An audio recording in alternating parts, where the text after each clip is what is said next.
Another scholar, other than Gyumed, a more recent scholar, Mongolian scholar, Tendal Harampa, great master, wrote about Pramanavarttika, and in his text, in his commentary, he devised an outline of structure and an analysis of the text, in which this part of the treatise that we reached, he identifies 4 different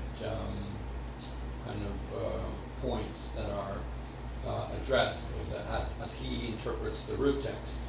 He says first is a portion of the text which establishes through reasoning the validity of the Four Noble Truths.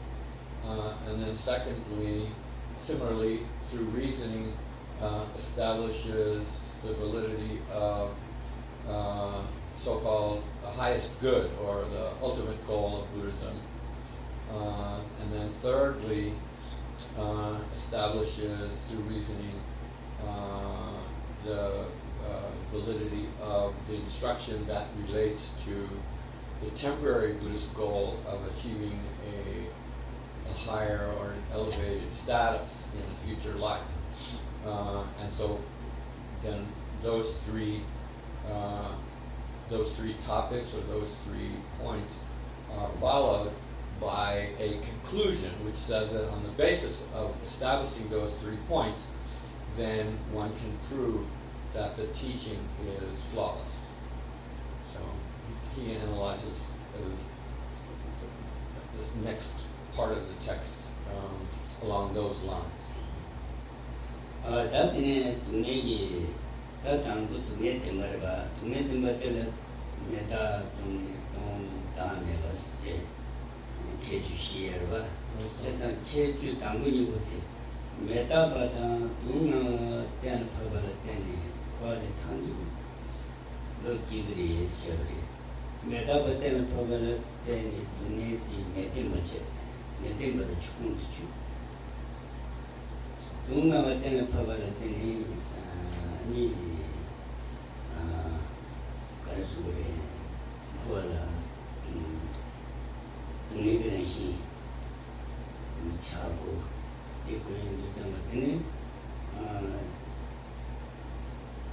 Netili Tandulogi that Dina don't damage them Mapana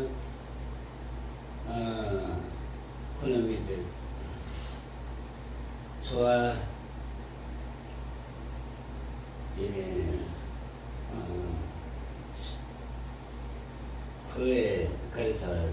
Silver game but tones, Lion, yes, agrees. Stone damage and Mapana, in its what they were but is Nelu Longilumi, but that's what everything is what James what you are. So what the word of Jinji, the Latinia, quality to be at least. Near Longjo Dewa Nyong again. Net and Longjo Dewa Nyong. That in it, no Jabalatini. So I did. So I did Sibati, Chabadi, Chabad, Jimbalatinian, yes, Odi Sani, Tom Tamini and Copiati, yes. Tambuni and Pavane, call it Tandu Glory Chikis. To make the Medimatam, to make a shade, that's the Tandu Glory Chikis. Yine Tom Tamitan Mafana, and so is Sibadu, Jampa Tony, Lion, this.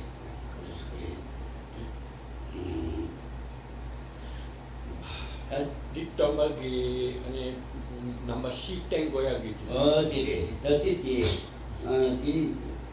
careful which you me, you say now, taking a China layer, she can put down the caressina. Tambuni then cover the tennis, to native Metimba Tamu, to make a sheet which is come to show you. Dilettanti loro Chikiris. Yinea, don't damage them, Mapana. So I get, so I dilettani, so a Sibatin, Sibatin, young yes, So, in relation to the first point about establishing through reasoning, establishing the truthfulness, the validity, the importance of the Four Noble Truths through reasoning, in relation to the first Noble Truth, truths of suffering, and it was mentioned that each of the truths has four aspects to them, and in the case of suffering, there are the four have a particular order, and that the order of the aspects is is not arbitrary. So the first one is impermanence, second one is suffering, third one is emptiness, not the emptiness of lack of self-existence, but the emptiness of the five skandhas are void of a self, and then the fourth one is the main doctrine of selflessness itself. So those four go in that order. And so an analysis of the four truths, in this case, in particular, the truth of suffering, is that the doctrine of impermanence serves the function of establishing that the suffering nature of samsara is not fixed, is not unchangeable. It is impermanent. And the second aspect, which is suffering itself, is then the significance of it obviously is to develop the awareness of samsara as being unsatisfactory in its totality, and thereby to engender the aspiration to free yourself from samsara, to escape that condition. Second one. Then the latter two, if you leave out the latter two, that is emptiness and selflessness, then the individual, the spiritual seeker, will still, by still possessing a sense of belief in a self, in a real personal self, in relation to himself or herself, then when they experience the aspect of samsara, which is one's environment, the where you live, ne, and then the wongcha means then the enjoyments or the actual experiences that one can undergo in samsara, then those qualities of samsara will occasionally produce a pleasant sensation, and that pleasant sensation, as long as one is subject to belief in a real self, will engender attachment, craving for that pleasure. And as long as one is still producing craving, then one will then necessarily generate samsaric karma based on that craving. And so the need to teach selflessness is to counteract the error that leads us to develop the mental afflictions that perpetuate samsara. So all four of these aspects are necessary in order to present the full meaning of truth in the first of the Four Noble Truths, the truth of suffering. And so this kind of discussion, this way of analyzing the aspects of the Four Noble Truths, so this is what led the Buddha to devise these four particular aspects.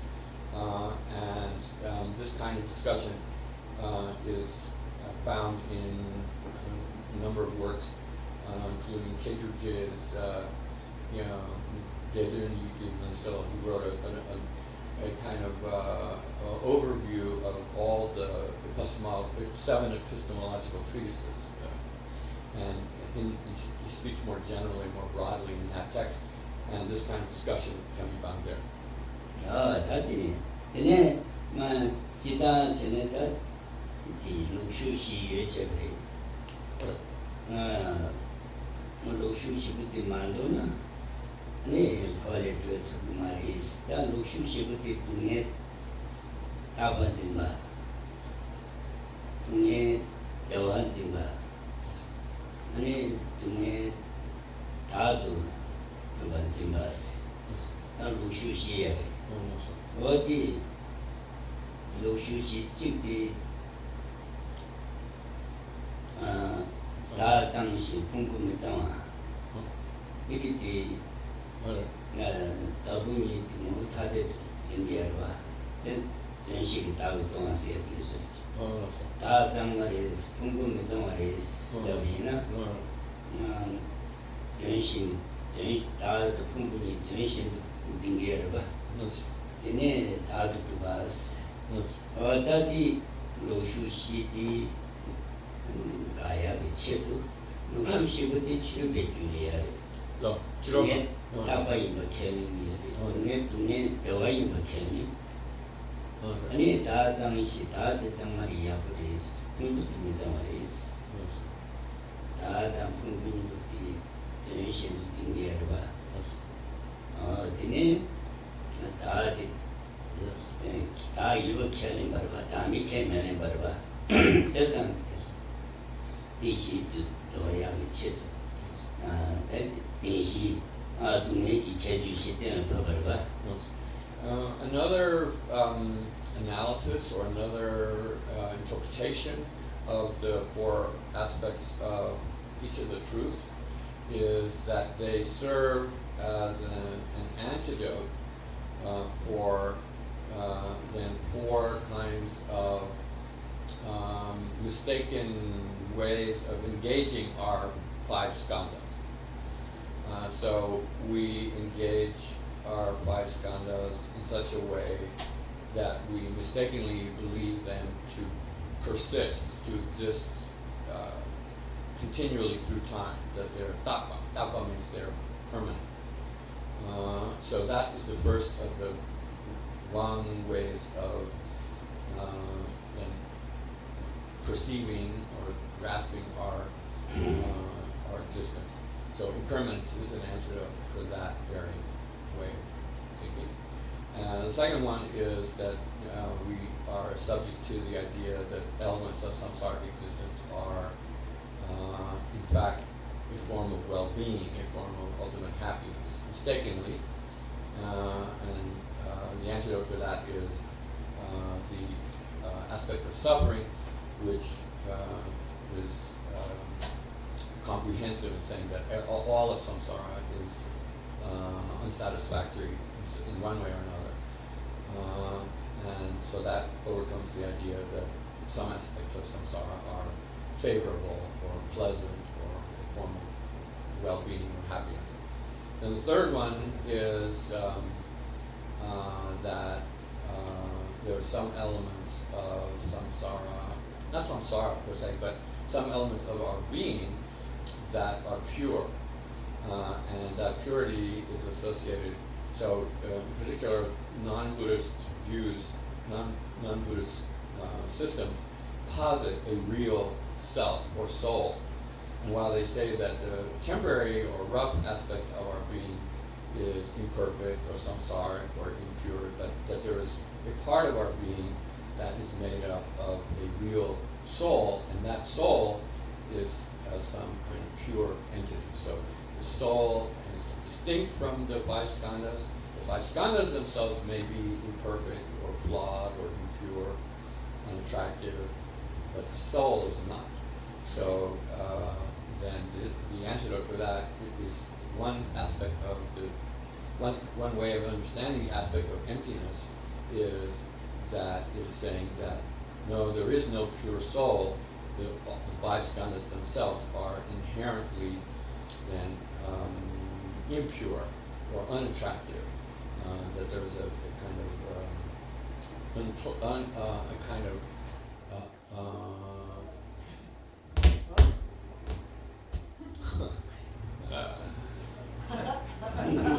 there's a kind of ugliness, you can say. There's a kind of ugliness about samsara that should not attract us. It to be something that we are repulsed by. So that's a mitsama. Mitsama means that the samsara is actually impure, unattractive, but we don't see it that way. We see it as pure and lovely, and then we have attachment for it. So that one antidote to that is this aspect. And then the fourth one is selflessness, of course. And the notion of there being a real personal self is the deepest form of mistaken grasping. And so the fourth and final aspect of truth of suffering is selflessness, and it's meant to overcome the notion that there is a real self.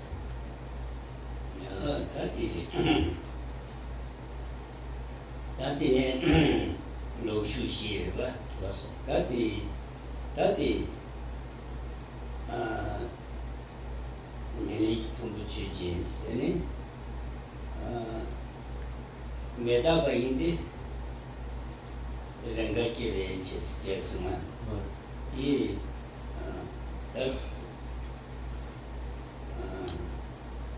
negi chevarchi repeat biari neti meti pares medaba was cheta jesa 동네기 제버지 좀 Nonso. Nonso. 지도비야. Nonso. 다 동네 메타바인데지. 다 동나와인데서 동네 예린 푸르지 동네 그런 시제에 스카레스는 동네 템발바스 여러분 두개. 다 동네 템발 임베 두지 되는 거리가 메타바지 거가. Nonso. 지치 메타레 동네스 저가. Nonso. 이 메타바디지다 메타바인데 스퀘어디 메타베 체벌 직급의 인스죠. 메타바란도 그냥 그 말이죠. Nonso.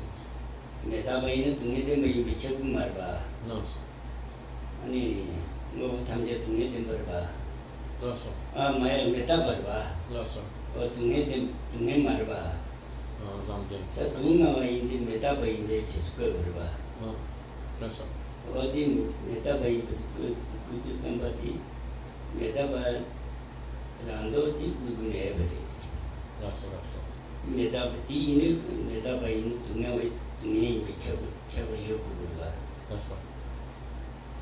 다 랭이지 시험하는 쟁기 아지 랑주 맞지. 랭이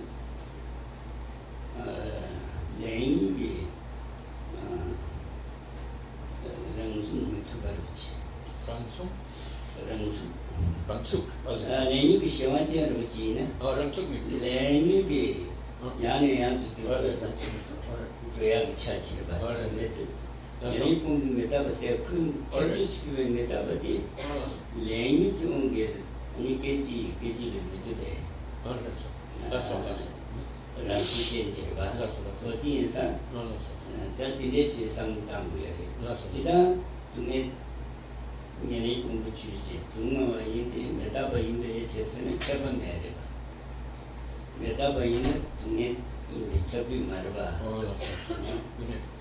단디 그 상을 가리 디지 메타레 동네에서 디 메타바디 제발 그래 직진을 해야 돼. 대한 제발 지세야 제 그 메타바디 장가와 디지 많이 봐. Nonso.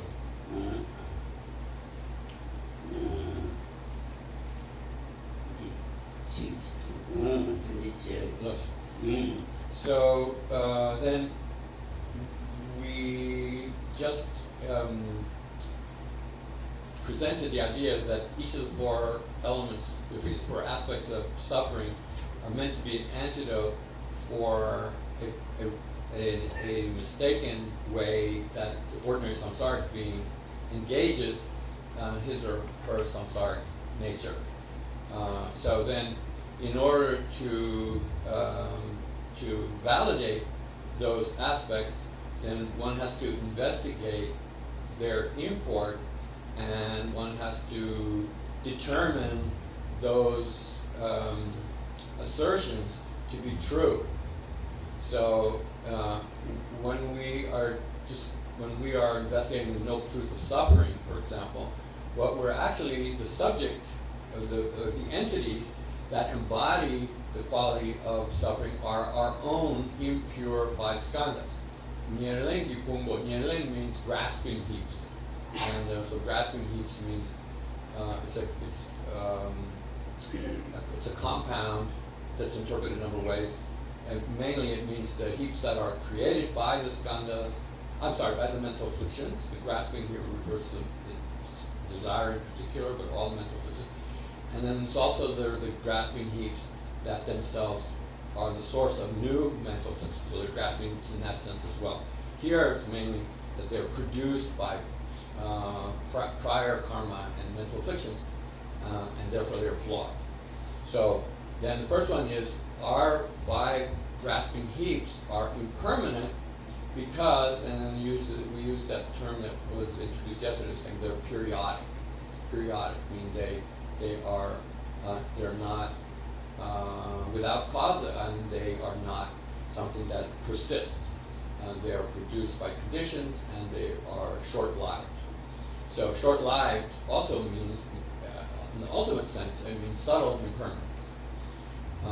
Then That point needs to be established. So that's the first of the four aspects. And that impermanence, in fact, is not unconnected to the idea of suffering. So, in fact, suffering, as is truly meant to be understood, is related to the condition of our five skandhas, that they are unstable in that ultimate way. But it's saying then you might argue, you might suggest, there is a connection, there's an epistemological connection between impermanence and suffering. So you can establish the real meaning of suffering on the basis of subtle impermanence. But it's not an unqualified subtle impermanence. So it's not, we don't say our five grasping heaps have a suffering nature because they're impermanent. Because there are other entities that are impermanent, such as the truth of the path, which are not suffering in nature or not even samsaric in nature. So when it says, when we want to understand the way in which our subtle impermanence is kind of the main character of our suffering, it means the impermanence that our grasping heaps are subject to in such a way that our impermanent existence is driven by the mental afflictions and karma, and because that impermanence is something that is under the control of those two main causes, we do not have the power to control our own existence. So the sense of being helpless in that we are under the control of our mental afflictions, and our existence is something that is changing from moment to moment and is unstable in that sense. That is, if we meditate on that and if we understand that fully, then that should evoke a sense of discomfort, an understanding of the subtlest meaning of suffering. And so that's what you say when you say our five grasping heaps have the nature of suffering, because they are characterized by a particular kind of subtle impermanence.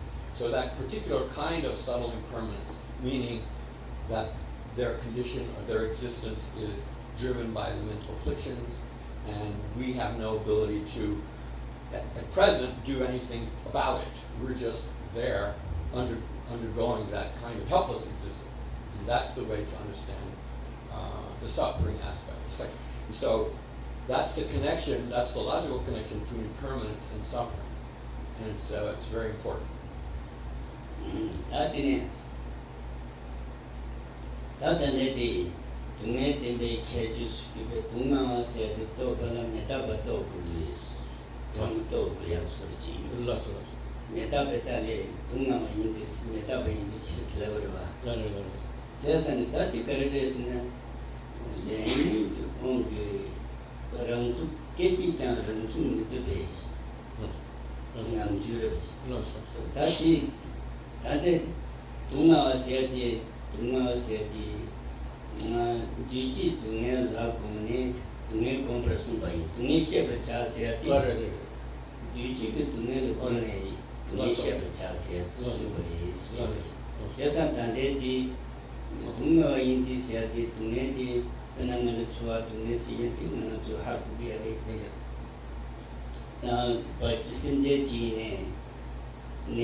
Dungawa English, Duneti, Metabetali, Dungawa together, Duneti, Chabati, Duneti, Tati, Chabati, Duneti, Metabetali, Putan Caresina, Language is Shawan to Sunday, Katie, Ramsum Network. Katie Medicine, do what to be a do what to be a chicken convert to what to be a metapatanga. That to me, the Katie young metabolism of the Chinese, Shang, Shawan to reality, Language Shawan to Chine, Ramsum Matuba, Language Shawan Jelba, so the instant could to make the Shichai. Chitan Katie. Medjubina, made and she would be unmarried. Listener, Nathan Regina Yarbuka. Number 22, she and Tiji the I didn't see the Mobiarba. All the year 30 years and 30 to make it and she's here. So we're focusing more on the notion of what this aspect of suffering really means. So one way to think of it is the aspect of suffering cannot be properly understood unless you understand impermanence. So that's one sort of point that's made. The underlying meaning or the deeper meaning of suffering and the truth of suffering cannot be properly grasped, perceived, understood, comprehended, unless you understand the nature of subtle impermanence. So there is that. It's a prerequisite. It's a condition, a precondition for perceiving suffering fully. Then how do we kind of expand on that or clarify that? In the Pramanavarttika, there is a verse, or a line rather, of a verse, which says that when the Buddha asserted that the five skandhas are suffering, it doesn't say five skandhas, but when the Buddha asserted the term suffering as in relation to the first of the Four Noble Truths, he meant it in the sense of conditioned suffering, or the suffering of conditioned existence. So that means that the true meaning of suffering in the truth of suffering is the suffering of conditioned existence. And that suffering of conditioned existence is not obvious to us, it's not immediately evident to us. So then there are three main kinds of suffering, right? Suffering refers to painful experiences. And the idea of suffering is to recognize that the nature of our existence is unsatisfactory. Something about it is we should be dissatisfied with. We should be thinking that it's something we want to eliminate.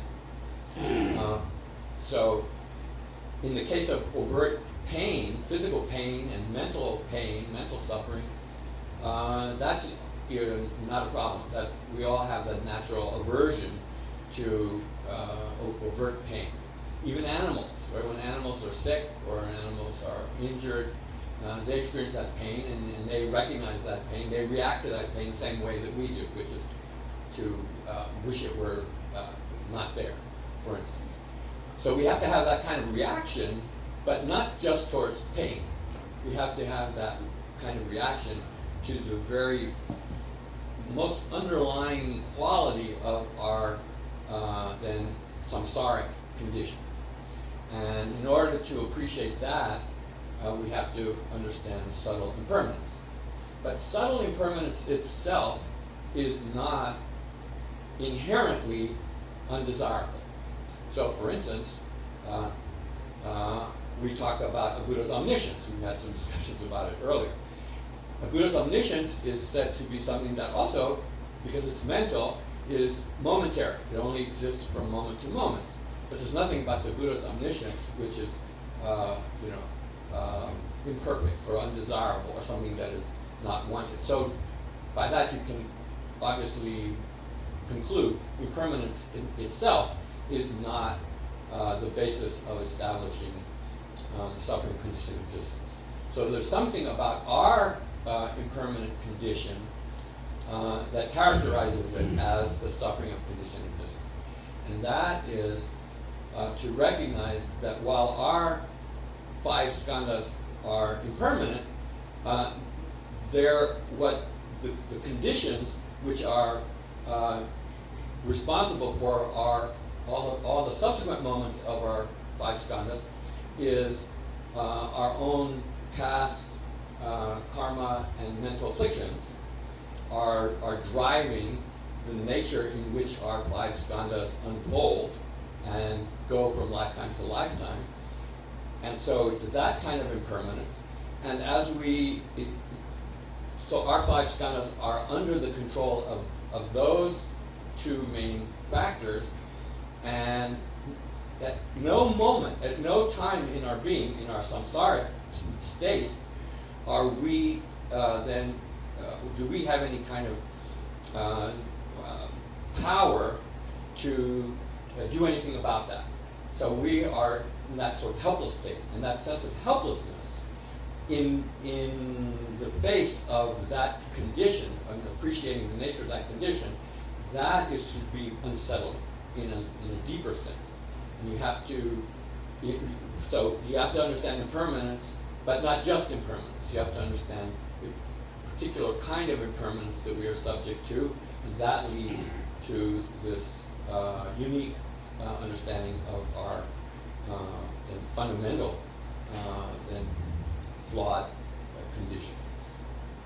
That is this. That is this to the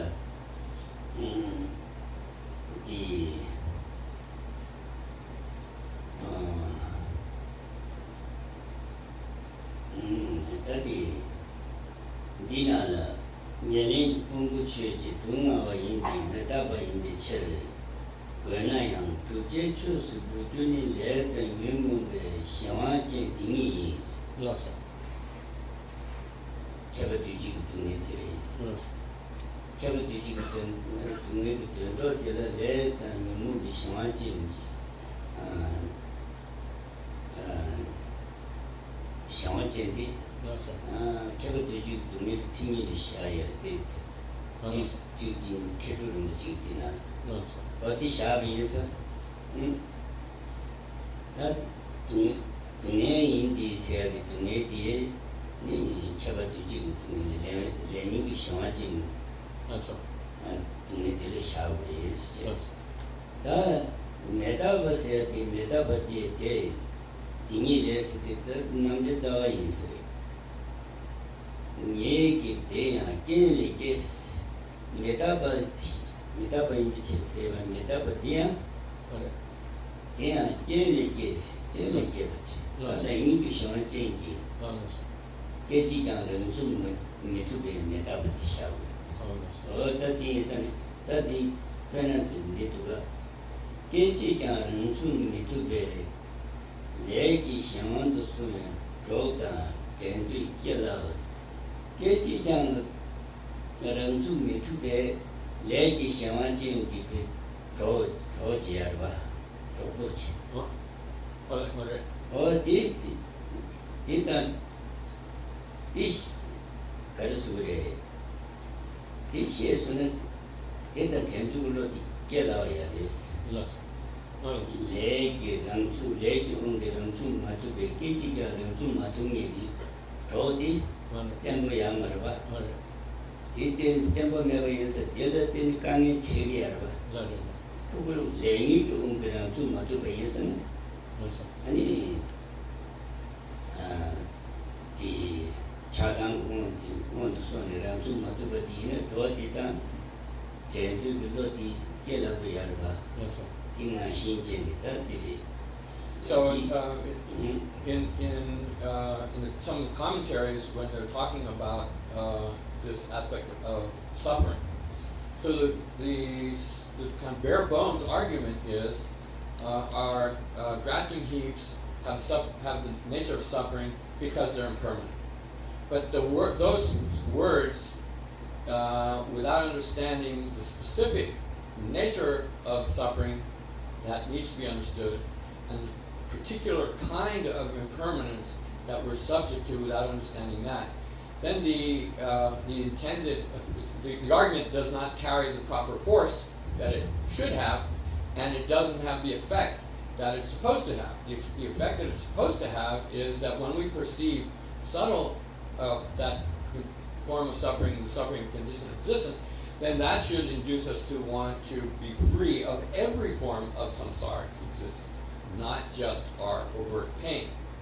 So, in order to understand the argument properly, you have to understand that when you say suffering, you're saying that in each moment of our impermanent existence of our five skandhas, rangtuk means to have some kind of control over them, to have some sort of to be like the controller, to be in charge, to be able to determine how one's life will go.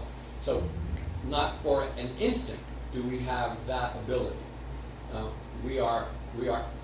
Our existence is out of our control. Rangtuk dejiktam midruva, or meva, is the way in which to understand the condition of suffering. And then the reason saying that it is because it's impermanent means that we should think of that impermanence. Impermanence doesn't only mean that things only last for an instant rather, as the expression that is given in the Pramanavarttika is that it's occasional. And the idea of the five skandhas as being occasional means that they are subject to conditions. So occasional means conditioned, something that is not long lasting, but also when it does occur, it occurs due to various conditions. And in this case, our samsaric impermanence is such that it is driven by the power of our past karma and mental afflictions, and we did not consciously and willingly generate that. It is our own confusion that caused us to generate those causes, and then those causes then we are under their control. So the idea of being under their control, our impermanence is an impermanence that is not under our control. It's under the control of the mental afflictions. And so because of that, we can say that we are in a state of suffering, and that suffering is that quality of helplessness that we experience and in an instantaneous way, and over which we have no control. So the full force of the argument requires that you develop an understanding of the understanding suffering and impermanence in those two ways, as they are the essential elements of the argument.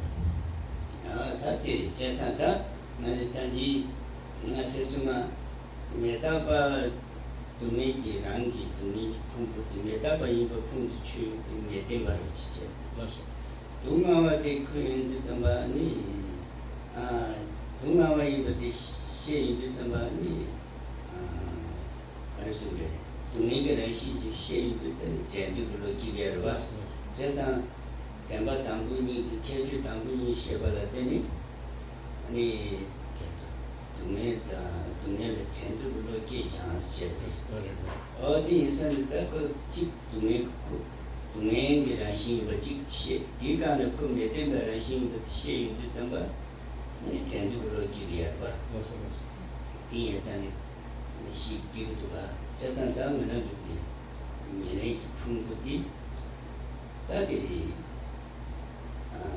Tinia Mebata, Metabata, Tungavat, Tongtami with the machine, and you to name Tungutilla Sebaki, Sebati only, Soaki, Soati, Sebati, Sebe on Glaya, yes, River. Audience at Dami, but 시에바다 때문에 아니 그 동네 풍부지 자와 다한 zemba디 주비야와 저 위에서는 되는 그래서 동네 이 먼저 지야와 타바주예지 레니 동네 풍부지한 취지 이가 동네로 땡도 안 많이 타바주들이 버텨라 타바주들이 버텨라 Lots of. 동네 풍부지 취지 이가 동네로 땡도 안 많이 Lots of. 땡도 왔을 때 그래. 땡도 안 많이 랑기 기리라 내지 미보통 데시베 랑기 군가르에서는 민주를 봐 이미 레니니를 봐 레기 디 명모를 쳐버려 봐 명모를 사와티 다 말이 봐 그 말이 봐네 내지 미보 그 다음에 또 별로 얘가 해서 아니 윤가 주지 야데스야. 다디에서 디 타바도 비야바. 다단데디 딜레 타고 비야. 샤바지지 동네들 타고 비야바. Lots of. 동네를 타세요. 동네 타야지. 샤바지지 동네들이. Lots of. 어디에서 다디 단데디 메타바체 응마와세. 다랑이 풍부디 메타바체 동네기랑 신체 인산에 딱그 다 견디비 야부 지상을 따는 견디부로 기기야 Lots of. 메타메랑 신 동네 탐지기 대시대 데려봐 얘는 풍부 레인지 공부 풍부들랑 내 랑바 그들 랑바네 ning gozu berba Nasi sen Gimelangba, Yalangba, Superiore. mare No? Kevane. kebane tunai thumbu thita Mare. jini yedam chawane tuni tunai bi Mare. gozu berba Mare. te yesani ta tunai thumbu thita aram tunai tham jini jumbu thita thumbu thita teleten ta tunai tham jini yata 어디에서 다디 얘네 풍부 체질 수수 얘네 풍부 체질 메타바인데 생각이 누나와인데 얘네 기상하지인데 야부 그대지니 크게 난시레스 얘네 기상하지레스 제르 다디 예시게다 So the first two aspects are critical in the way they're related to one another. So the main assertion of the truth of suffering is to recognize that your existence is flawed, unsatisfactory, something that you should not be happy with. So in order to understand it fully, it's necessary to recognize that it's not stable. So that's the quality of impermanence. So then the argument for impermanence is that our five skandhas are occasional, we use that term, meaning that they are they're subject to the nature of whatever moment of our being we are experiencing is something that was occasioned or produced by certain conditions. And it's occasional in that sense, and so again, one can follow that to further to the point of establishing a more subtle form of impermanence as well. Then on top of that, then if you use that subtle impermanence in an understanding of subtle impermanence in such a way that you recognize that the conditions that are responsible for our occasional or temporary or ever-changing existence is something that is not under our control, that is under the control of our own elements of our own being that we are not even properly aware of, how we accumulate karma and what are the motivating factors that produce karma. And the fact that we generate those conditions and then our existence is driven by that, and our unstable state is driven by conditions that are beyond our control. Not for a minute, not for an instant do we have the ability to stop that process or alter that process in a complete way. So those two aspects, however, have the effect of generating the impulse to escape from that, to free yourself from that. But that's not sufficient. So in order to be able to free yourself from that, there has to exist the possibility of a state in which one becomes free of that. So you have to recognize that, and furthermore there has to be the possibility of you being able to attain that state of freedom yourself, and then and only then can you recognize the nature of the other truths, the other elements of the Four Noble Truths as an overall process to bring about your own salvation. So then the first two elements, though, are crucial in that they are meant to interrupt your complacency about your own life, but you have to add more to that in order to develop the proper understanding about what to do about it. So the latter two aspects, then emptiness and selflessness, are meant to show how what specifically they imply specifically how it is that we generate experiences, we undergo experiences that have a qualitative aspect to it, mainly associated with the second skandha, various sorts of feelings, right? The sense of sarva. So that feeling aspect of our five skandhas is what is mainly we respond to in an inappropriate way, in that we are drawn to the experiences that we recognize as being pleasant, and we are averse to the feelings, samsaric feelings, that we recognize as unpleasant. So that fundamental reaction is the main cause of our generating karma. So we associate with that that we are the ones who are experiencing pleasure, that we would like to prolong, and we are the ones who are experiencing unpleasant experiences that we want to avoid. That dynamic is really the underlying cause for generating new karma and prolonging our unsatisfactory condition. So the third and fourth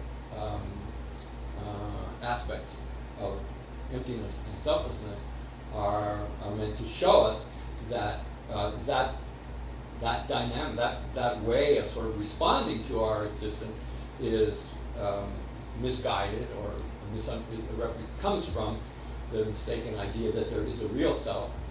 And it also indicates to us that the phrase of that, the idea is then, okay, so we have an unsatisfactory, impermanent condition that is being driven by the karma and the mental afflictions. But we want to be able to assert that that condition is not one which is tendua. Tendua means permanent in the sense that it will always be that it's perpetual. It's not perpetual. It's possible to bring it to an end. It can be brought to an end if we can remove those conditions which are driving that that fundamental aspect of our samsara being. So that's crucial, because then that is what will enable us to begin to turn our attention towards the means of freeing ourselves from. Not only do we want to free ourselves, but we have to know that it's possible to free ourselves and how to free ourselves. So all of those together then give us the properly orient ourselves towards the ultimate goal.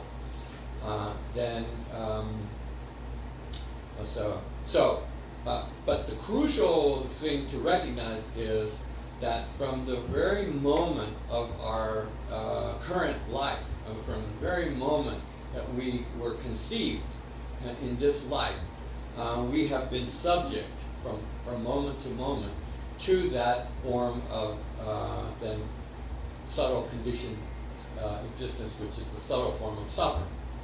And that's something that needs to be properly appreciated in order to fully understand what we want to bring to an end. We want to bring that condition to an end. So that's the way in which we have to properly reflect on these aspects, particularly these first four aspects of the truth of suffering. 다음은 등의 풍부티. 야 등의 풍부티 제대 지어야 돼. 나라도 등의 풍부티 대조기 최주게 되는 풍부지 알아. 맞아. 제대. 실제? 최대. 네네네. 최대 제고야. 최대는 강의 추구야. 최대는 최주게 되는 농주구야. 네. 디제스는 그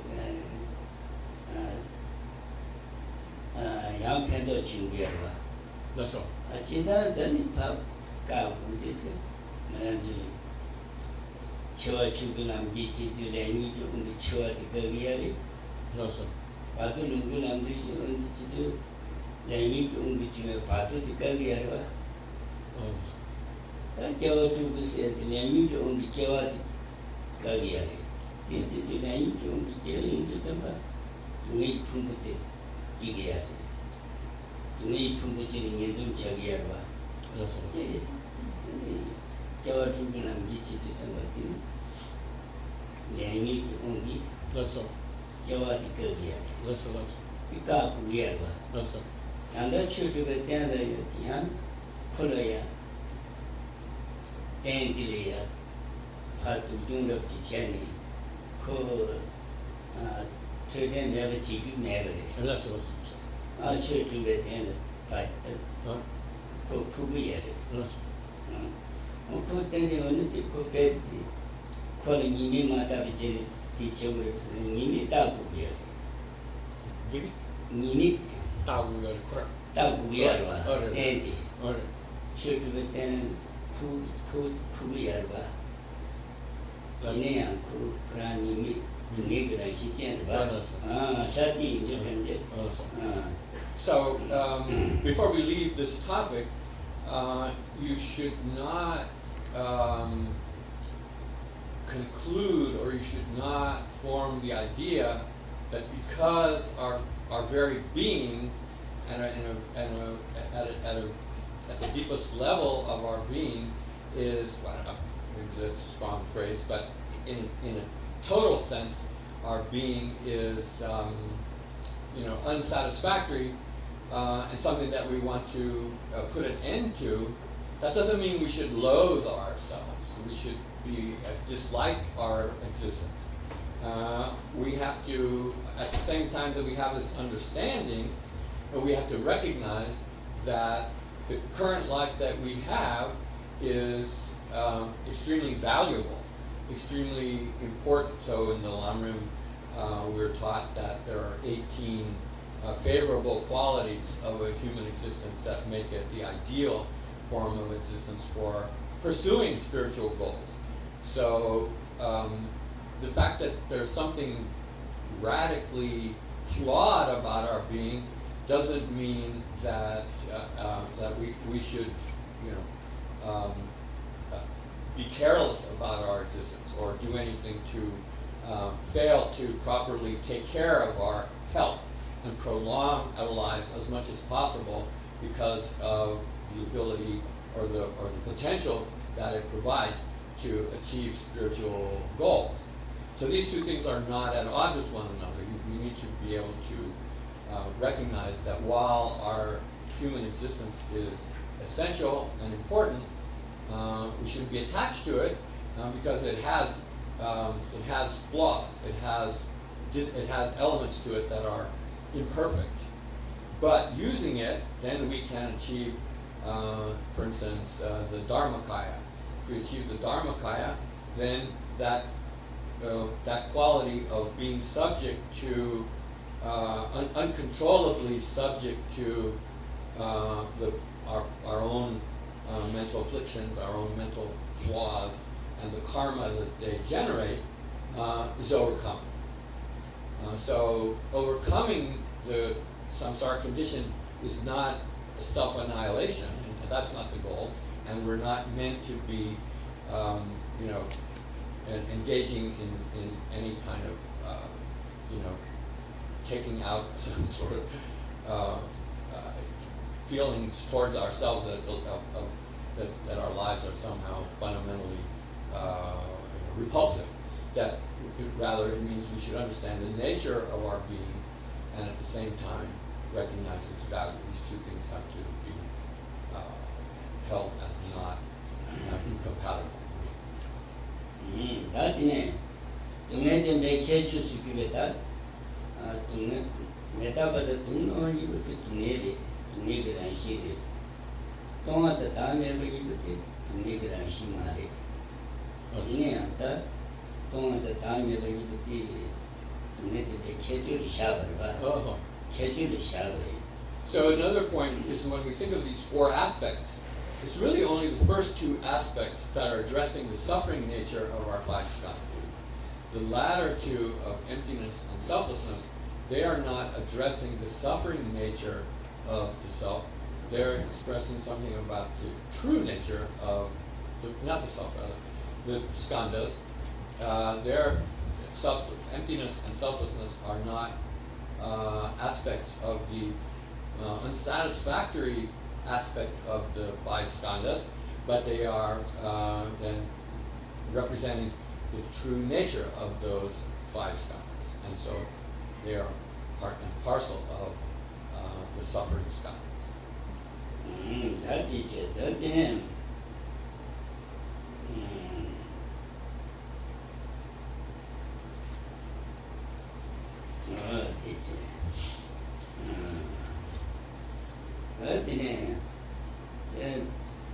to make them but the deal chair. That in a kunju temba.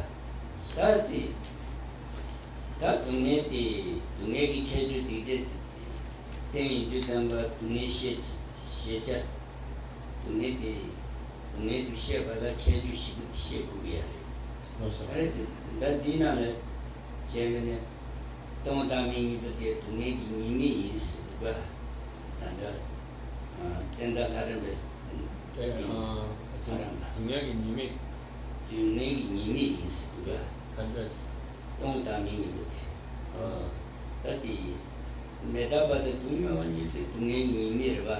To name that the Nimit to get the 10 public but to name the Pondu Loki. The Pondu Loki but this to name Nimis and be the such. Tonga and Dame, the Nimi do your Nimi is dinner to Baha. Name Nimi is that Nimi in that. So then another point that Dendal Harampa in particular, by the way, I think that what we're doing now is this discussion of the Four Noble Truths is in the second half of this whole chapter, which comes under the reverse discussion of those four attributes. So we're kind of in that territory. I don't know whether we're going to talk about the verses per se, but that's where the discussion of the Four Noble Truths occurs in great detail. So at any rate, this among the Four Noble Truths and what was already described should suffice for this teaching's purpose, for explaining the nature of the truth of suffering. But then Dalai Lama makes a point about these four aspects, which is maybe requires some introspection to fully appreciate. So he said that the first two of the four aspects, impermanence and suffering, are describing the unsatisfactory aspect of the five skandhas, or five samsaric skandhas, five grasping skandhas. And the latter two aspects of emptiness and selflessness are not so much associated with the unsatisfactoriness of the five skandhas, but nevertheless he uses the word nyimik. Nyimik means disadvantages versus good qualities. So he's saying, in some sense, the condition of selflessness and emptiness are included in the truth of suffering because they're meant to be a part of the overall the disadvantages that are associated with the nature of samsaric existence. And I was puzzled by that myself, and Rinpoche said, well, that's what he said, that's what you need to consider and try to further investigate perhaps. So that was a point he wanted to lead the discussion. Tadi dinan direction bercesan dengan dipundu na karesule meta dengan tong tami si kadi nimi insin menurutku detal sumber kebayang diji dipundu nimi sebe kone ne tela joy duichi 년의 풍부 TV 님이 시에 관해 년의 풍부를 좋아하게 되지도 것이 무슨 태주시 무슨 거래죠. 대신 님이 인수. Okay, so there is a was read a little bit more from Dendal Lama's text, which maybe clarifies this. In certain texts, they will refer to the kind of the dichotomy between samsara and the side of the Four Noble Truths that pertain to samsara versus the side of the Four Noble Truths that pertain to liberation. On the first two, what we need to understand is we need to understand their disadvantages.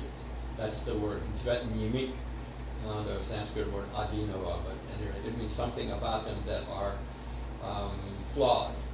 And then on the other side of the Four Noble Truths is what are their good qualities, what are their favorable attributes. And so on the basis of the first two, then we have to develop a term that's in Tibetan called gyoa. Gyoa means, gyoa generally means sadness. In this case, gyoa means aversion. It means some kind of apprehension and disquiet about the nature of samsaric existence. So we have to develop renunciation, we have to recognize, first of all, that samsara is something that we want to leave behind. And we want to leave it behind because we find it undesirable. So the quality that we develop towards samsara is that aversion, or that even sometimes described as fear, and even stronger words than that. So that aversion comes from seeing what the disadvantages of samsaric existence are. So these four aspects need to be understood together as then explaining or revealing in together, all four of them, how samsara is to be seen as undesirable and something that we should want to rid ourselves of. So even those attributes of emptiness and selflessness, it's the emptiness and selflessness of the samsaric heaps, not the emptiness and selflessness that's perceived by wisdom, but it's the ultimate quality of those samsaric heaps that is part of our imperfect nature. We have the five impure samsaric heaps, but their real nature is that they lack a self and they lack, they're empty of a self. So, but it's within that context that they represent some form of the undesirable aspect of our five views. That kunju tembasi tishula. That tungi ki pungu ti ani yukarile chumare sene that le ta nyumu be kunju ni ya jele tu res chebe. Marang kita pungu ti kere le saji kere le te ni tupare. Di ta saji kere le ti kune nungche tile ta nambu mari pe hong let sa mari pe hong let sa mari pe hong tu ne ni chadang je chadang di hong ni let sa gya aram du ta di let pe chapar chinu tu ani chapati hong di kumule sebe bare chinu tu di hong ni ta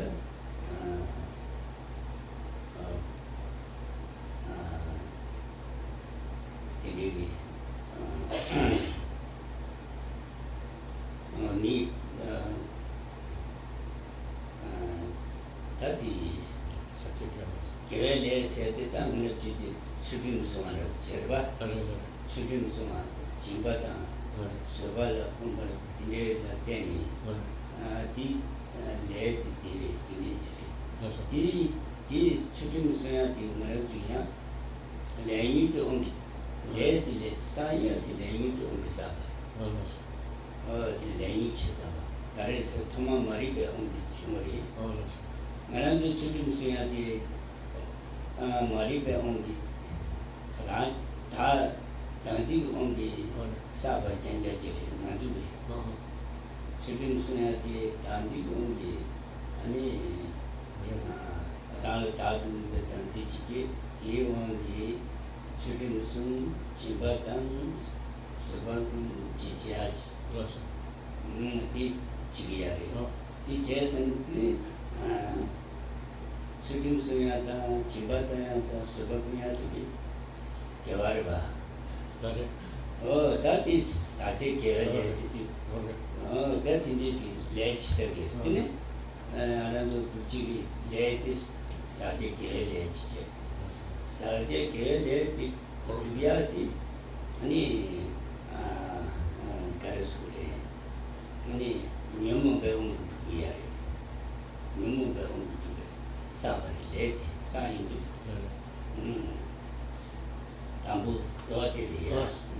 So if we turn now to the truth of origination, second of the Four Noble Truths. Generally, most of us are aware that the truth of origination includes the two aspects of karma and the mental afflictions. So the karma and the mental afflictions are the main causes for the result of the truth of suffering. And so, in order to understand the truth of origination, we need to recognize that the causes, the karmic, while the karma is the driving force that impels a rebirth, for example. In order for it to be driven in order to become the impelling cause for a samsaric rebirth, it has to have been generated by the mental affliction. So that's one point. So between the two, the mental afflictions are the primary cause for samsaric existence. And then every form of karma that produces or that continues to serve as a cause for future samsaric existence is referred to as sakjekile. Sakpa danjeva is a term from Abhidharma. Sakpa refers to, it's something like a synonym for the mental affliction. Sakpa means literally has something to do with outflows or some kind of movement of the mind in a fluid sort of manner. And the Sakpa danjeva means that it's related to the mental afflictions. So karma that's related to the mental afflictions, or we can say contaminated karma or impure karma, that is what produces every form of samsaric existence. And usually we think when we generate karma that we want to avoid bad karma because bad karma produces suffering, an unfavorable rebirth. So for instance, we might say, oh, I want to practice virtues, I want to practice morality to produce a favorable rebirth. Well, to the extent that we are still under the influence of the mistaken belief in a real self, even the virtuous karma of generosity, morality, and patience and so on, that are the main causes for creating a favorable rebirth, those are samsaric in nature. Those are part of the truth of the origin of suffering. They are the engine that is then continuing the samsaric process. So not all virtues are necessarily contributing to our liberation. In fact, so we need to recognize that even the virtuous deeds that we may rightfully try to cultivate, as long as we still are subject to the most pernicious of the mental afflictions, which is a belief in a real self, then it's still going to be subject, the karma that we generate, even to generate virtuous karma, is going to be ultimately coming from the source of the ignorance that believes in a real self, and then recognizing or believing ourselves as being associated with the real self, we want to attain for ourselves some favorable form of rebirth, and that's a kind of attachment to a samsaric state of existence, and then we generate virtue in order to accomplish that. We are in fact, we are still within the realm of the first two truths. We're still just creating causes for continued samsaric existence. That's something to think about. That's Manandu Karachine, Susu, Ramariku, Tanzi Yarba, Dalachani, and Sudim Sumaya, Dalachani, Jimbataya, Susula, Susuyapuya, Surichi, Ichetu, Sudim Sumaya, Jimbataya, Sabakumaya. Kita kurusin saje diler sani. Wadi insanta jida jine doja sheda timu sum deji len meke se achiare. Macha meta timu deji len kewa se achiare. Jida timu pra lenda le mo be mo bati meke wa yesiare. Jida 다음 문제는 당시 제르바 지단 그런 음악이 인지 이렇게 말이 방어마 말이 버면 음악이 이네 차바들이 미거 이미 쳐봤네 차시야지 다와 차시야지 미거 이미 쳐봐요 쳐봐요 그러면은 now we're in the realm of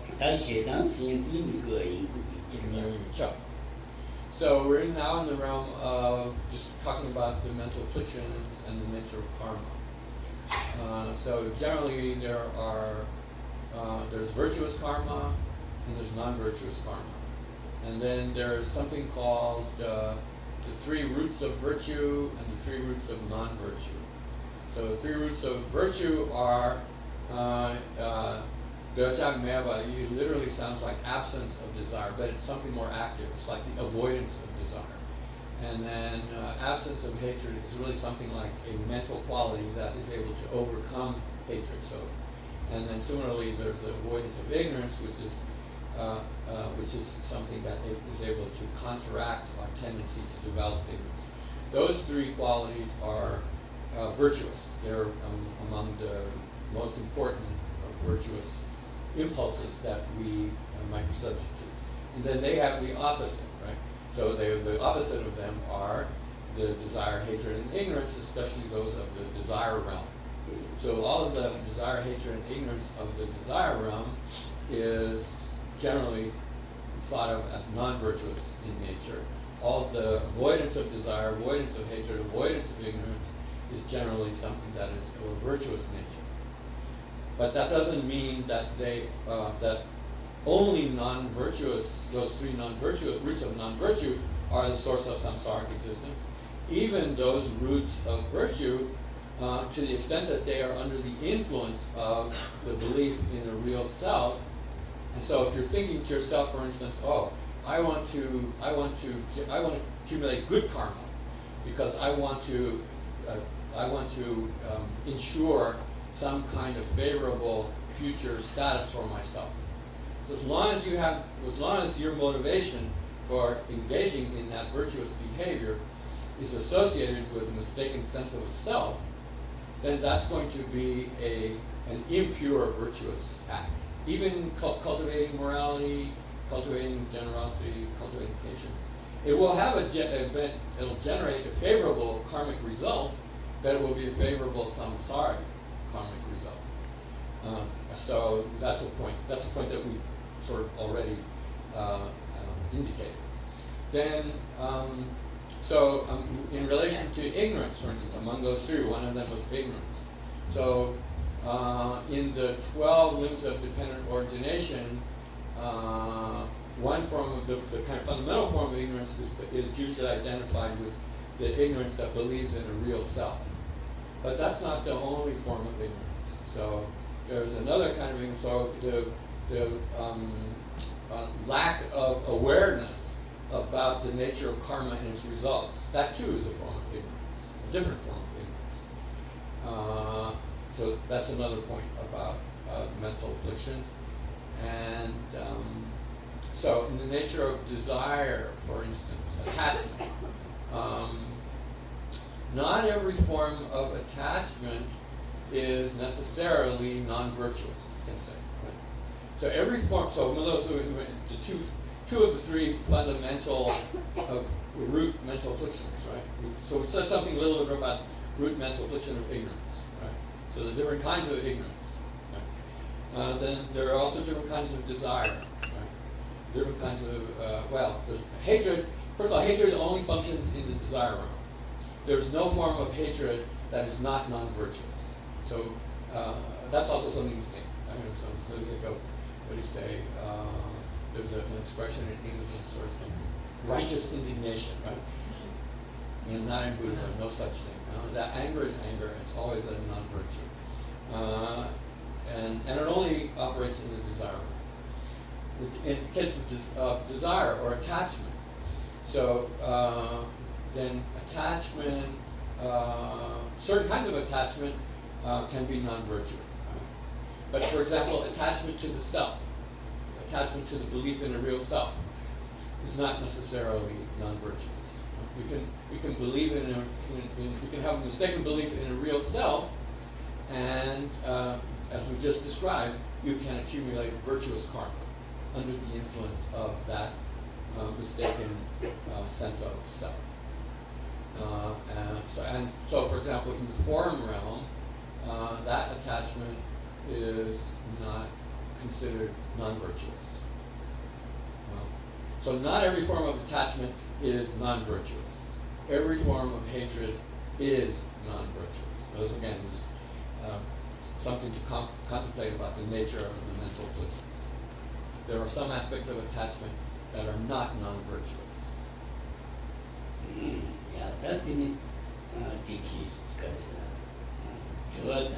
Okay, so we've not talked about the truth of suffering and we started to talk about truth of origination. So let's see if there are any questions that you have. We're asking for questions.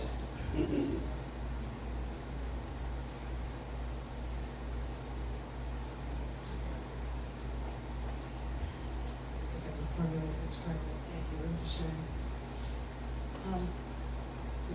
Rinpoche was speaking about understanding it's the importance of the subtle impermanence, that we have absolutely no control over our mental afflictions, and that this was important as we understand true suffering. My question is that also a way to develop compassion for others as we understand the true nature of subtle impermanence? If not, why? And if so, how should we? Exactly. Ane kalsa tagin di tungai Jampa ke kola, ane tungai kakurato tungai ngoma, chabat cek dengan saya la injimiji chabat takati topu bewares susumbar. Ane chabat takati cidangi chabat tapu membaca. Ngarang senelengi pumbo ke ane kalsa le dan nyomon be shewang ki chungwe chabat takati ane koran. ane 나란서 그 단가사 차부터 지키는 애들이랑 내수디 ane 신의 하고 두고 알았어. 근데 이 나란서 그 차네 교학에 알았으라게 전부랬어. 다른 시 다른 게 내수디 오네 파 생겨 뭘 따나 가서 닝지기 계약이 탑설지 라 그래서 배주제가 들베스 아니 배주제기 있나 배주제 당간이었어. 배주제 저기. Yeah. So yes, definitely you can make use of the understanding of conditioned suffering, conditioned existence in order to develop compassion. 동네기 레다 이만배 시험한 손에 랑좀 못 버리지. 예지게지는 양은 좀 어떻게 지 내지지 시인데 그걸 민지기를 봐. 그 내님이 시험하지 무슨 일 봐. 이 그래서 아니지게 저도가 처음에 เป็น인제 소리지 뒤로. 예. So definitely, I mean, it's obviously important to understand your own condition of being subject to samsaric existence and not having control over your own samsaric status, and that you are subject to subtle impermanence. That's quite true. Then, in terms of compassion, there are three main kinds of compassion. Then the basic compassion is one which doesn't consider more deeply what other person's condition might be, and it says the compassion that merely is focused on other beings for their whatever suffering they might be subject to in the more sort of conventional way or everyday sense, and feeling compassion for them. Then there's a second form of compassion which is called the compassion which is addressing, or which is which is taking hold of, in the sense of perceiving the fact that other beings are actually consist of the five skandhas and the five skandhas alone. There's no real person there, and that in fact incorporates that idea of suffering, conditioned existence. But then recognizing that those beings are not aware of that condition about themselves, and therefore go about their lives in an uninformed way and create their own problems, then that should generate a deeper form of compassion.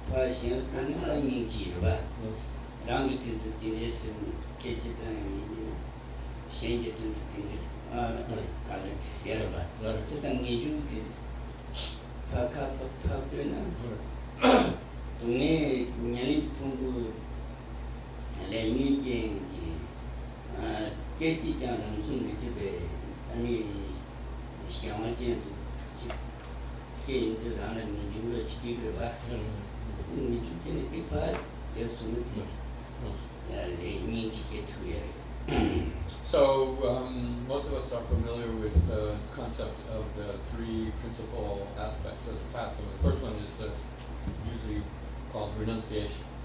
So even though we are considering ourselves as Mahayanists in our spiritual practice, we need to start with developing genuine renunciation. That genuine renunciation can only be developed by recognizing in relation to ourselves that subtle form of suffering, developing some kind of aversion for it, recognizing the possibility of freeing ourselves from it, and developing the aspiration to free ourselves. That's really what renunciation means, aspiring to liberate ourselves from suffering. But if you don't do that first, then the form of compassion that you need to develop the second principal aspect, which is bodhicitta. In order to develop bodhicitta, you have to cultivate suffering in relation to others.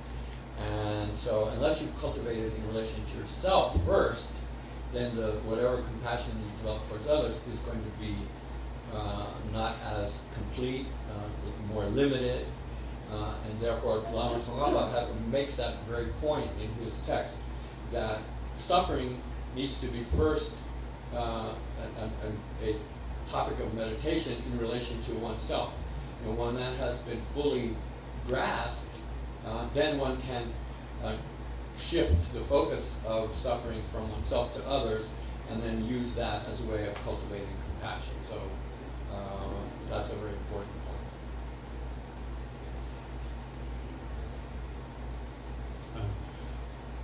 The question always comes up for me about the notion that the belief in the real self is, even if you do something that's virtuous, is going to lead to a negative, well, not negative, but it's still going to lead to a samsara result, even if it's positive. Okay. So I'm just curious, I know I've asked this question before, but what is the very practical way that you can do an action or even ask a question? Am I supposed to say to myself, I am empty, this question is empty, the person who's answering the question is empty? Like, what is the actual, really practical, very concrete, nuts and bolts way that I can effectively not continue that belief in the real self? Yeah. Okay. Then Karasatagiti and Rinpoche Kujubi Portalia, and Gawayan Kujung and Juguras, and Sakiki Gawayina, and in Chetanting and Sakiki Kawasana, and Kokoro Juguras, and Toronto Takasakya Chimudi, Yara Chikya Chiklen Tugar, but they Kora Goya get to Manes. Chetan Kranti say, what the day, and he talked around the Betty, Korana Korrekyu Bisaya. Miku tawa tu marwasa kar. Chetan ngaranto kita nyamlem basor chiyina, tak netu tejeyina ngaranto kita karsa. Maripe wang tu gawa masaya kita, ani kulong tang, ani ti karena ngaranto kita karsa stem dila. Karena damu sama tang ni ngarangi gawa la joya di, ani karsa maripa tang manjebe kulong tang gawa la jupe cik. Dan sekarang semshukti, ani ngaranzo tak karsa ledan boba sorci, kanjas sini lona, kanjas sini karsa sopcho sorci, jetu berasi.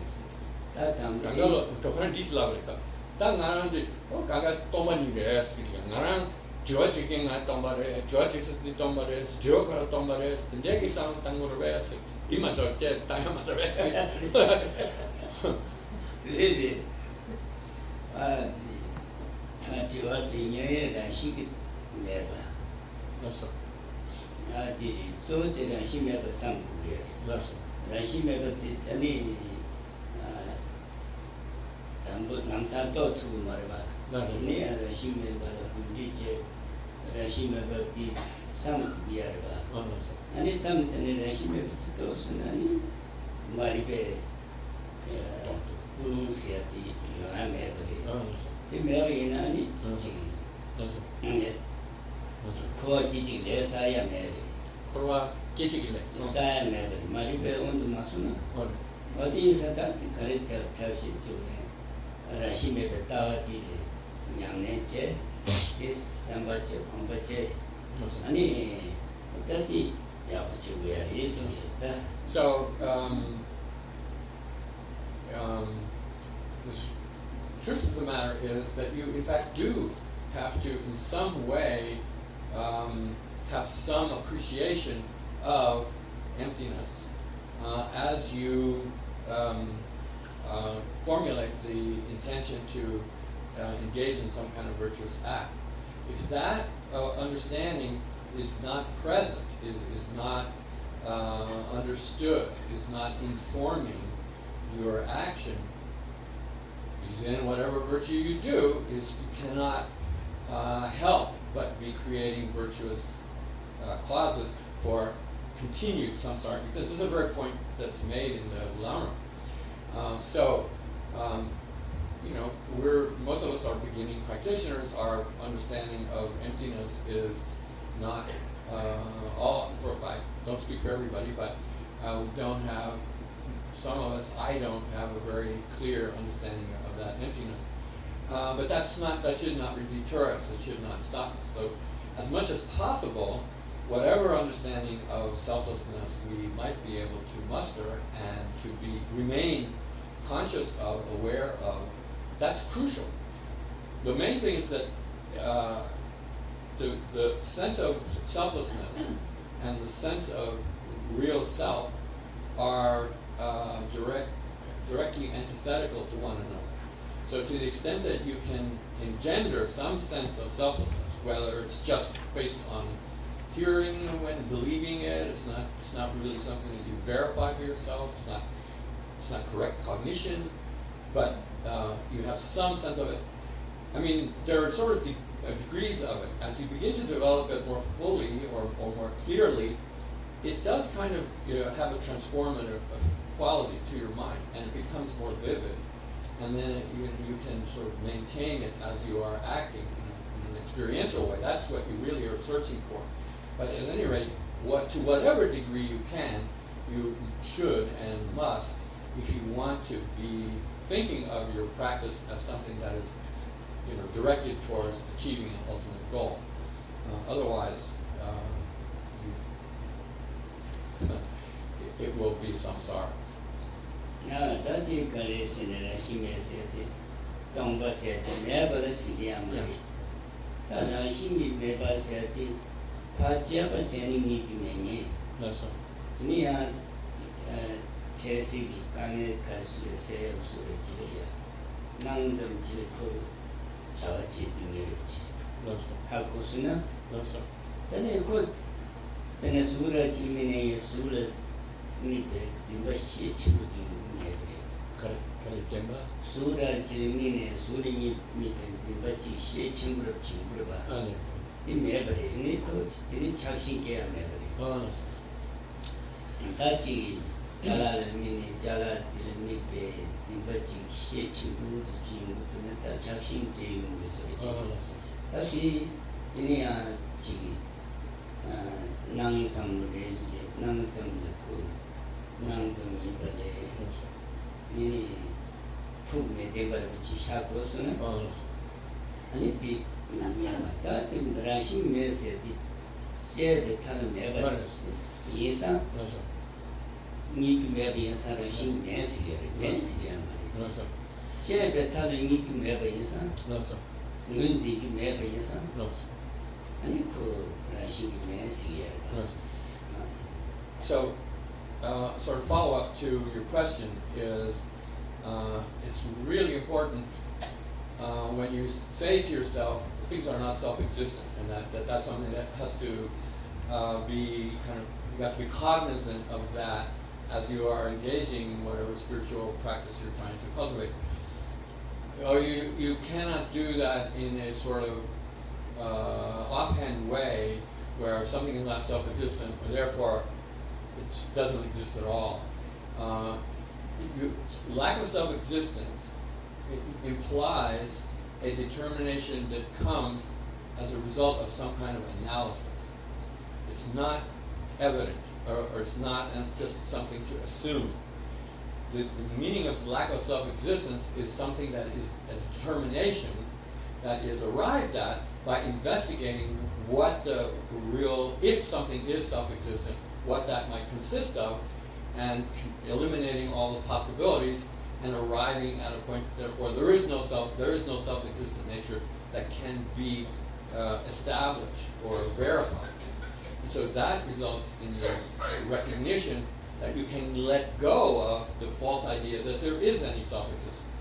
And it's only in that sense that you have a real appreciation of what the right view consists of. So it's always that, and its underlying nature is that it lacks self-existence, but that doesn't mean the thing doesn't exist. It is still apparent, and its appearance is a false appearance, so therefore it's illusory. So it's an understanding that requires some kind of what should I say? You have to make some effort to gain that understanding properly in order to really make use of it. It's not just to sort of sign on to the assumption that things are so, and then that means okay, they don't. It's the kind of the main sort of pitfall is to think that lack of existence means non-existence. So by all means, make sure that you don't fall into that error. And so its ultimate nature is it lacks any ultimate self-existence, and it's something that merely appears to the mind that perceives it in an erring way as if it were self-existent when it isn't. So a certain amount of analysis has to be carried out in order to really be able to incorporate that understanding in your practice. Don't lose sight of that.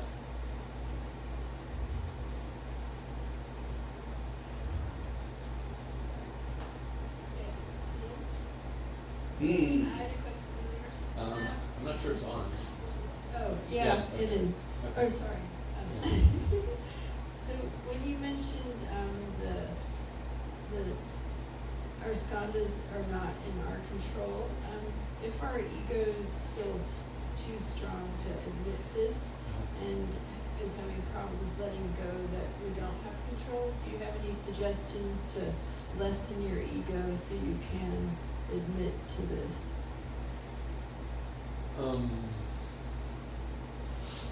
Okay, I'm not sure what what you mean by saying letting go, because that really kind of. When you kind of like the loss of yourself at some point, sometimes your ego isn't ready to lose the fact that you aren't in control and that there's no self because you still have an ego clinging to yourself. Mm-hmm. How do you lessen your ego to allow that to happen? 그래서 안에 등에 잡지 등에기 전당 엄마디 아니 나랑서 사치기 부디 레니기 샤완도 교바레스 나랑서기 디 왕교ken기 다민두스 지 하고 그래스 근데 나랑서기 당진디 슉 쳔보이나 나랑서 디기 레라버치 지 글라치 디 나랑 미세티라나 왕교야 매버 설치 나랑 레뉴기 왕기치 라마버치 근데 거기가디 그래서 당신이 시청보이나 이 레라버치 다 이체 매버 설치 아니 나생 설치 나랑 미팅 나랑 게 미세티라나 one do to be on it, don't know sort of the new the katakon notu yinayang notu the ale new time, shuk chunu time, yes, get to the rest. 야래 네 가르스고래 디하부게래 아는도 대자를 중원도 주스나 라는 라마메 바 대자 그 티부도가 랑비 야부지 되는 대자들이 지금 제인도 잠바 라는데 내좀 내준바지 지도가 슈레 생판고야 지수도가 라는 장생 판로 야마리티 단지 뛰어오는 차바를 짓게 차바 뛰어오는 란 차바는 순구도가 지그 가르에서는 란을 라운 매버리 세당 짓게 연에 세당 공부도 누구도가 아니 지금 두자로야 내가 두자지야 라는 라운데 좀 맞춰버려. 맞춰버 세버리지. 대장은 주인데 디원도 주. 세당은 주 디원도 수. 이제 미기 캐비닝 같이 세나 다 차배원도 주고요. Lokare? 미기 캐버지 냠버를 세나 다 때문에 차니. 디원도 수니. So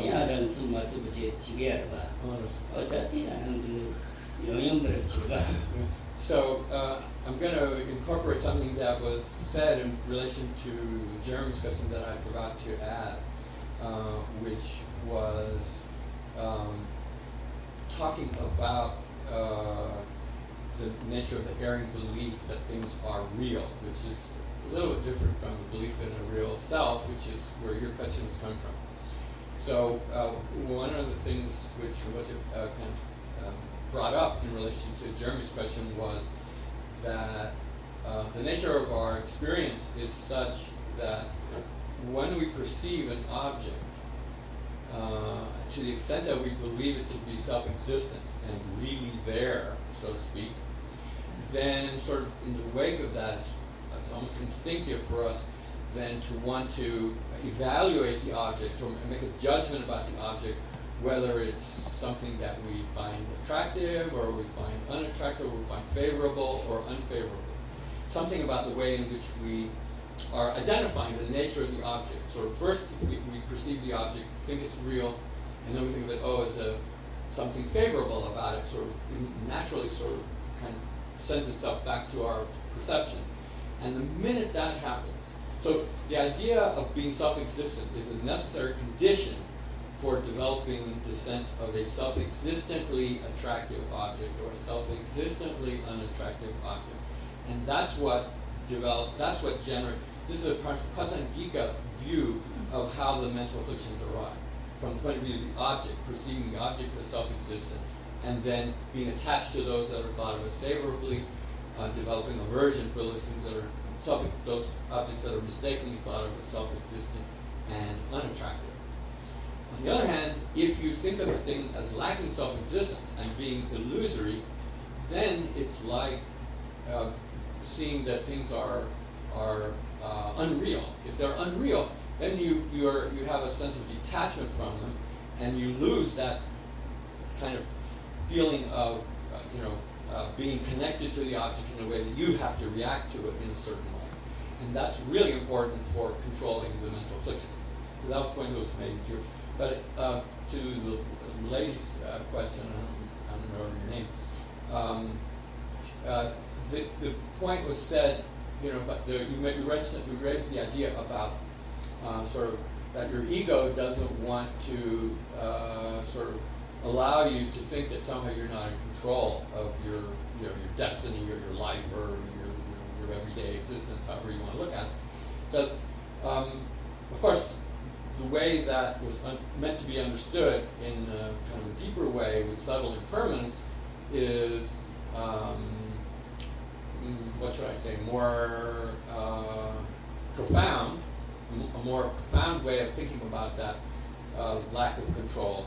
But a more sort of everyday or more common sense way of thinking about it is that when we, to the extent that we have an ego, which most of us do, then when we see something that we find attractive, we say, well, I would like to be someone who is not, subject to desire, so to say. Huh? But I see someone, and they're just so attractive that I can't help myself, and I feel some sense of attachment or being drawn to that person, right? And then that, in that sense, then you may then not only think that, but you may also then, as a result of that thought, feel compelled to follow through and do something, do some kind of, take some kind of action, and you can fill in the blanks any way you like, but lead to some kind of behavior. And once that behavior has been done, right, that was under the influence of that attachment, sort of kind of as an afterthought, then you may think to yourself that you may regret the fact that your desire sort of forced you or compelled you to engage in certain kind of behavior which you wish you hadn't. So that kind of scenario is a way of understanding the helplessness that is the nature of samsaric existence. Now that's a very kind of coarse or very rough example, but it can serve as an analogy for how to understand it, in a more refined way, if that helps. So then maybe with that we will end the class.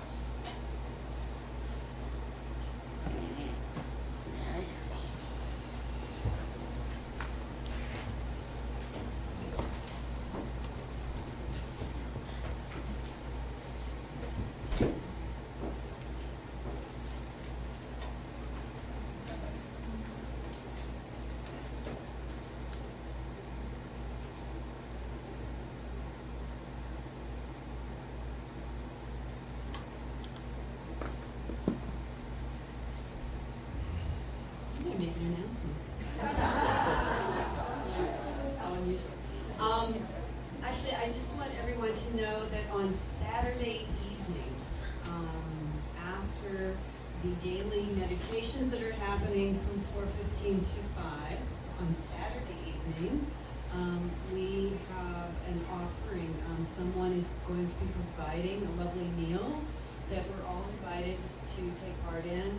It's from a local Thai restaurant. I have the name here somewhere, but I don't have it right in hand, so I won't look for it right now. Is it? No, I don't. No, I don't want to say it because I'm not sure it's that place. But yeah, there is. Anyway, when we get closer, I'll give them the real information.